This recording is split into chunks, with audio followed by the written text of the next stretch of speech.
De 2009 à 2019, plusieurs scientifiques de l'Institut méditerranéen de biodiversité et d'écologie marine et continentale ont étudié une zone semi-naturelle située à Fos-sur-Mer, au lieu-dit La Feuillane. Voici quelques-uns de leurs résultats.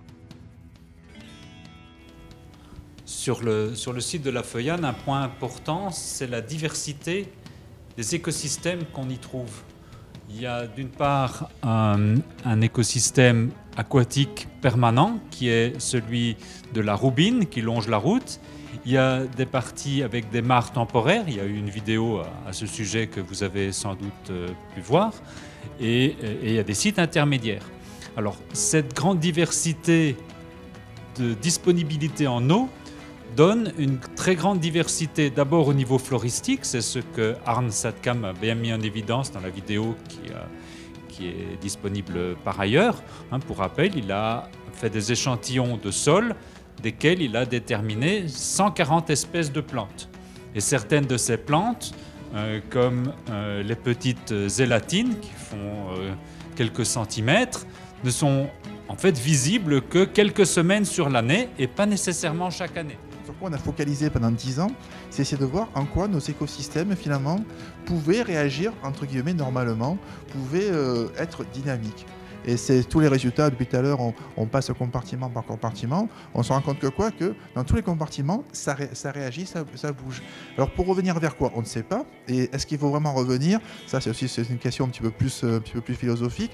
On est vraiment sur des trajectoires, sur des dynamiques.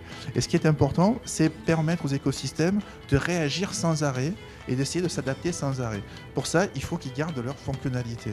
Ce qui est rassurant, et c'est peut-être le premier résultat, le principal résultat, c'est que tous les écosystèmes qui jalonnent, qui structurent ce site, eh bien, ont la capacité de bouger, de réagir et de fonctionner. Je pense que c'est l'élément le plus important. Même s'il y a une grosse artificialisation de 14 hectares d'un côté, tout ce qui est autour, pour l'instant, ça continue à bouger. Donc notre référence de la normale, c'est de dire ça continue à bouger.